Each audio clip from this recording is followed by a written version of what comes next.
कमर हिलाइबू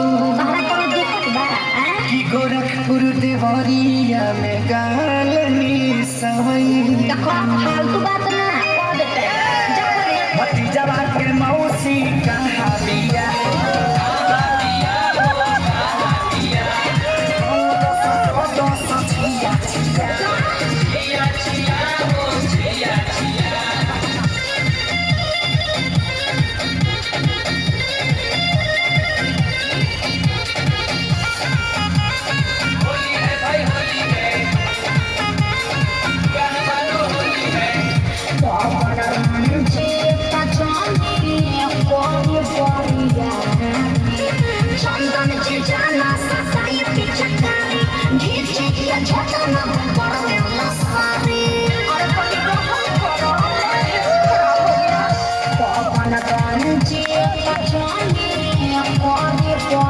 अरे हम ही तो हर चीजा हमार पूरा अधिकार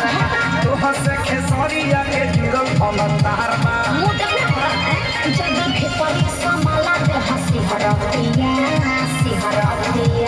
अरे जरा रहिया से तला छोड़िया समा घेर घेर अरे बाप रे खाने आसलो न खड़े देखैबू इज्जत बनैबू पशु के फगुनवा का सुखले बीतैबू भतीजा के मौसी कहाँ बिया